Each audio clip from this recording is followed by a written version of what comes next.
Dans un monde où l'air n'est plus de l'air, où la nourriture n'est plus de la nourriture,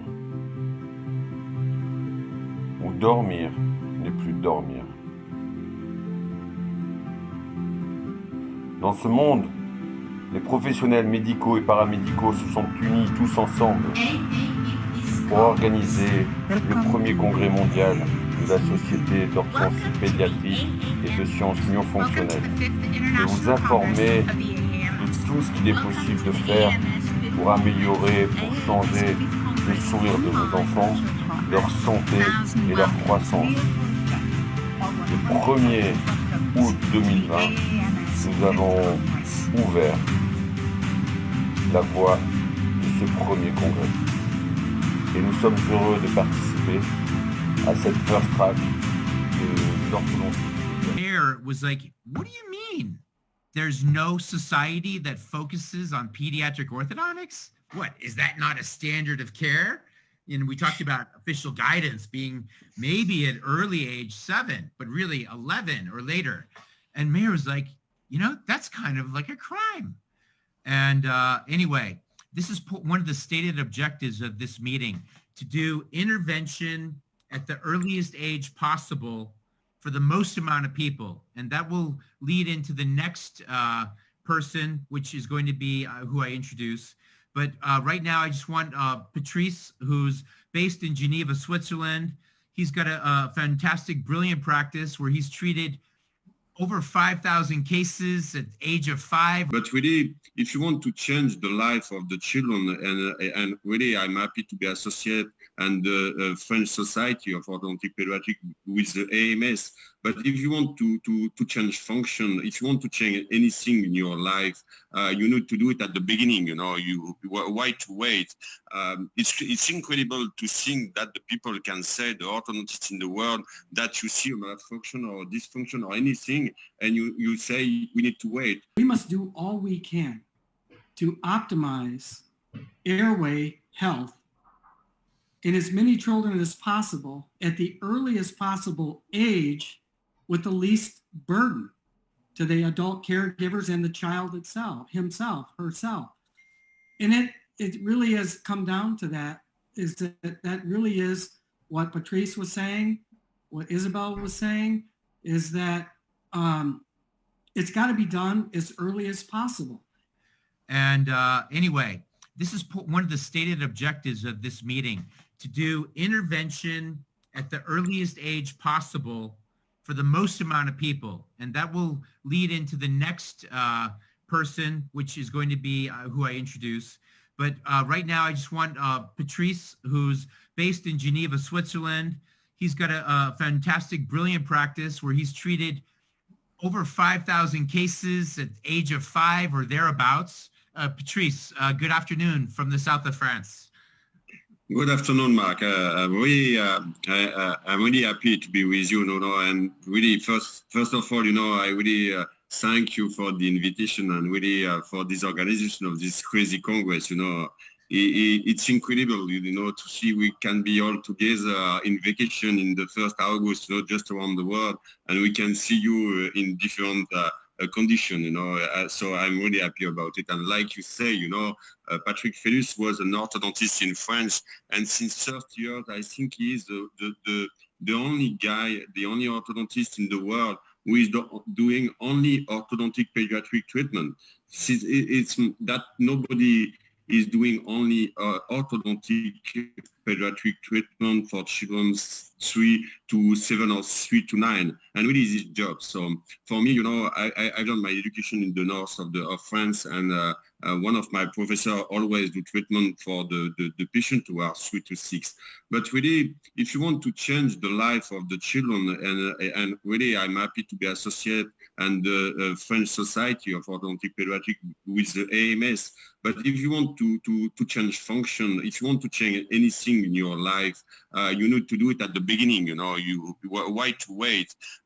It's incredible to think that the people can say, the orthodontists in the world, that you see a malfunction or dysfunction or anything, and you say we need to wait. why to wait? It's crazy, you know. So we know why we need to wait, because it's not the same when you have a children, an adult, or a teen, you know.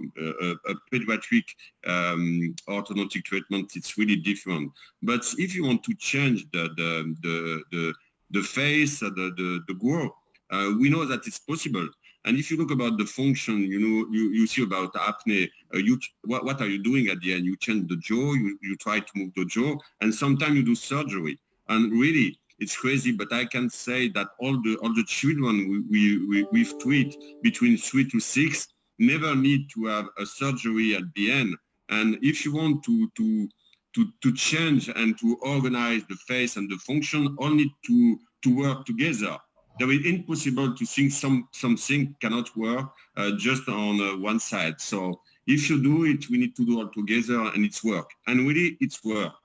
If you think about the orthodontist pediatric treatment, it's the future. There is only way to a medical way for the orthodontic treatment. It's not now only the smile. And if you look about the smile, to have a beautiful smile, you need to have a beautiful function, because there is the beauty on the function too, you know, all is working together.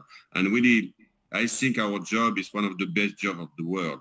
If you can improve the smile for children, for his life, you know, it's crazy. And like you say, Mark, it's a crime to not do a treatment for these people. So our society, the mission, you know, is to explain and to educate the people, you know, to do the treatment and to show the result, how we can have the result, because so many people say, no, it's too complicated, we cannot achieve the result. But now we have the technology, we have the scanner, we have the infrared scanner, we don't need to put the paste on the mask of the children. So we have the technology to do this treatment and to have good results. And all together, it was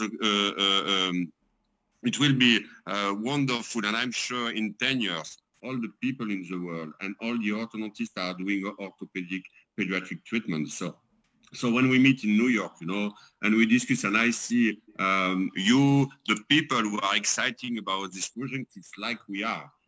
We really want to do it. If it could be for the first 1,000 days, and you see I'm a French guy, but I don't know his label and I don't know what he's doing. It's crazy. I need to know what he is doing, you know. When you see that you have one girl in French and I'm an orthodontist in French and I don't know she's working of the first 1,000 days in the life.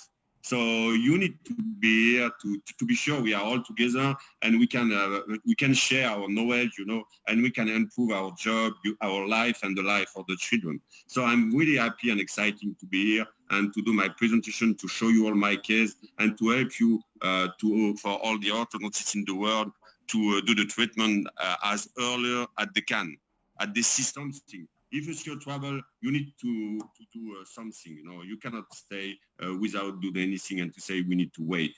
We never need to wait, not for the Congress. And it's why you organize this virtual Congress, because you don't want to wait 2021. We are too much excited. So thank you, Mark, and thank you, Patrice. You're exactly correct. And we did a lot of work and due diligence in the background to explore different locations where to found the International Pediatric Orthodontic Society. And our two final candidates were Brussels to take advantage of support from the European Union, and also Geneva to dream of interfacing with major Swiss foundations and Swiss-based NGOs and tremendous organizations like the World Health Organization. Well, I'm happy to say that we have some doors open there for communication. And we're going to count on you, Patrice, for a lot of engagement with these foundations in Switzerland, which is going to lead me to my next friend I'm going to introduce, Dr. Kevin Boyd, who's going to give 3 presentations, 2 extraordinary groundbreaking presentations in 2 different tracks. And also he's going to discuss the keynote he's going to give with Robert Lustig, which I will also make a shout out to, because Robert Lustig has just been asked to help organize a new track at the World Economic Forum, Davos, also in Switzerland, for the next World Economic Forum meeting. So we're looking at making a tipping point here, creating change. And I want to mention 2 other forums, and the forums will be live streamed, and we will have partner societies. I hope I will have some exciting news to formally share, but we may have a major World Sleep Society to announce as a partner, and we may have a major International Pediatric Sleep Association, which shall be nameless, to announce as a partner. But we will have an additional forum on Friday, the 21st of August at 9 a.m. Pacific, 6 p.m. Central European time, on the need for pediatric orthodontic intervention, where we'll have great pioneers like Paula Pirelli. We'll have Kevin Boyd there again, Patrice Bergeron, Patrick Fellis, Isabel Fiazat. And then we will have another forum on Sunday, the 23rd of August at 9 a.m. California time, 6 p.m. Central European time, on sleep and myofunctional therapy.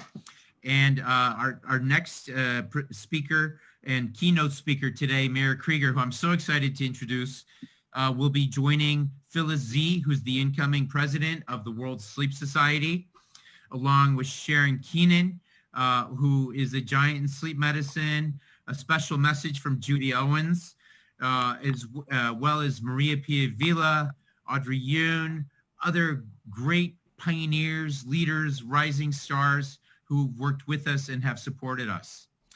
But Kevin Boyd, who has been a friend of my mother from way back, and he is just a dear friend. Sometimes he calls himself a mentor, or Uncle K-Bo. He knows my whole family. We're family together. I remember he pulled me out. We were speaking at a meeting about 10 years ago in Calgary. There was snow everywhere. It was melting. It was a great meeting. And he said, Mark, I got to tell you what it's all about. So Kevin, tell us what it's all about. Well, I said, this is what I think it's all about. I just felt compelled that I need to share it with somebody, and you were the easy target. You were there. So I said, really, what we do, and Isabel, Patrice, Trent, I am so glad, to be here with you. And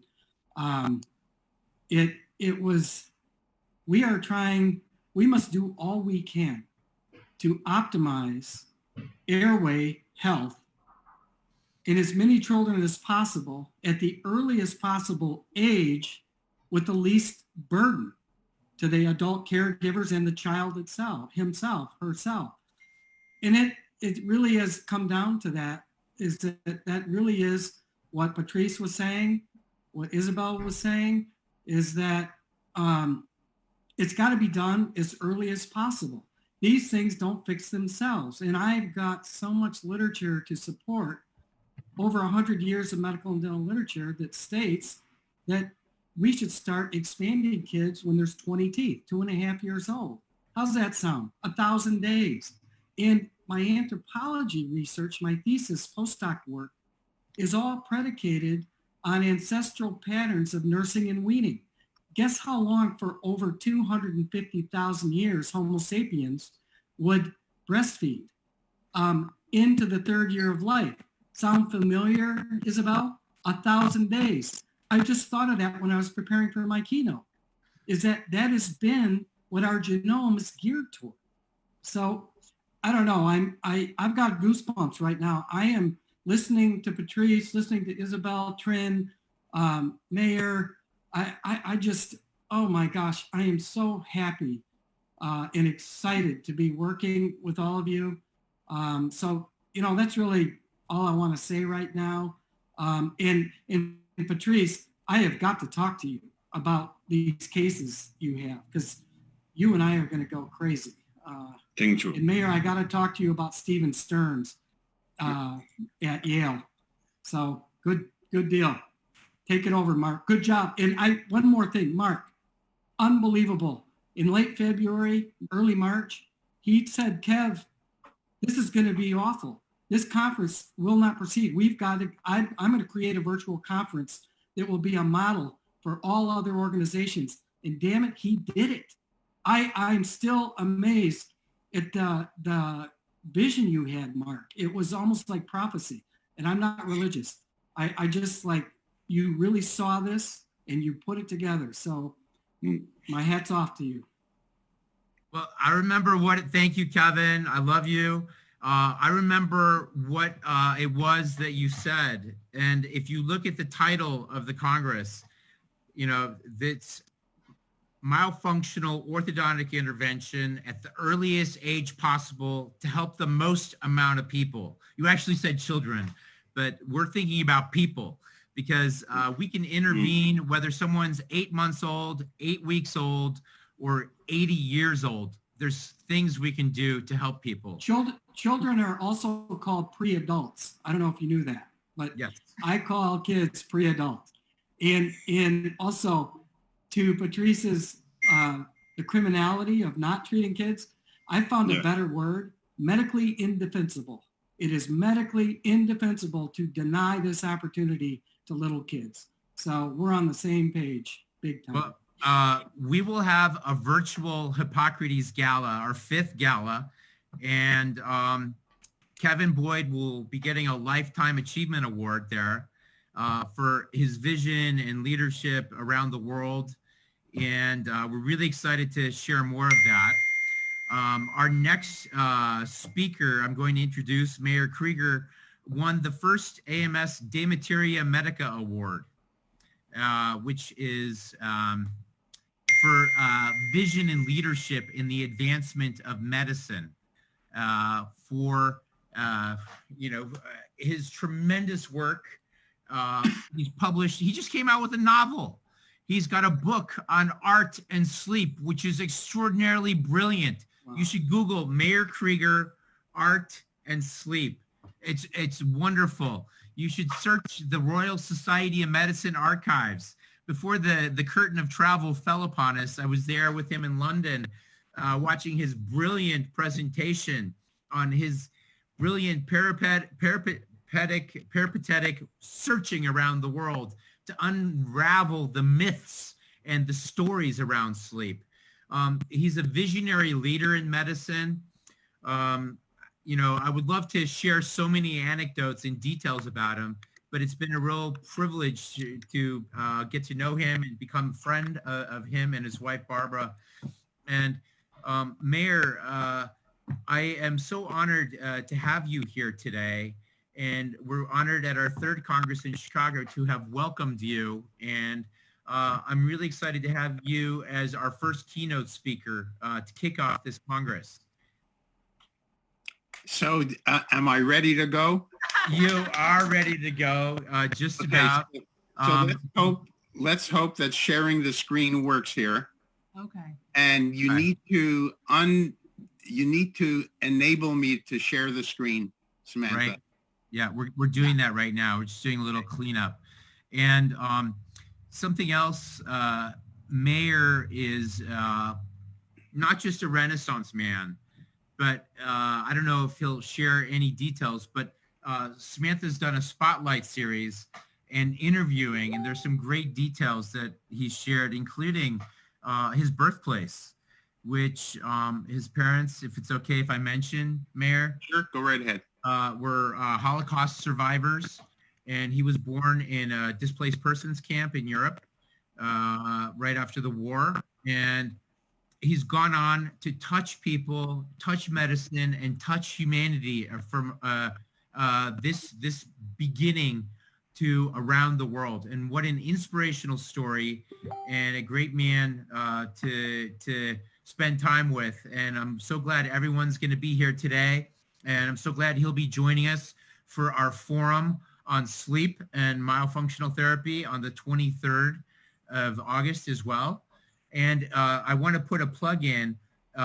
Mayor, could you mention a little bit about your bonus lecture that's been recorded that all of the Congress members will have access to as well? Sure. So I'm going to be giving a talk on sleep during the pandemic. And I'm going to give some of my observations and what some of my patients have actually taught me about how sleep has been very negatively impacted by this pandemic on a lot of different levels, both psychiatrically and medically. And one of the lessons that we're going to learn long-term about this pandemic is that even people who have recovered, they're out of the hospital or they were never in the hospital. In many patients, there are lingering symptoms, and these symptoms, in my experience, could be going on for months and months, and we don't know whether these months are going to. And so the tongue is able to rest on your palate.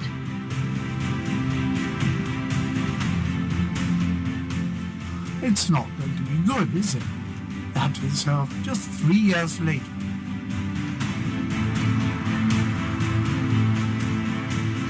Of the book Breath, The New Science of the Lost Art.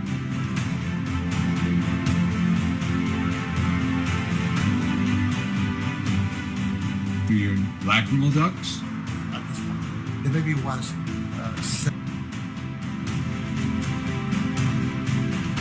So bad it's not able to walk, not around. The quality and quantity of these movements. There is one option, or also to use. Now finally here on the right, we have a patient who is thin.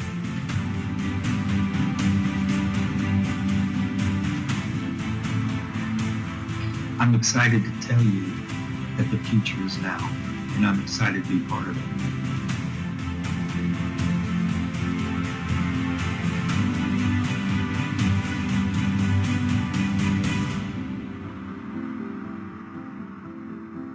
We are in this together. We need to work together. Let us work as a team. We are a team working together. Collaboration in the world. Collaborative teamwork and coming together. ENTs, OMTs, and orthodontists need to collaborate. Our children's health depends upon it.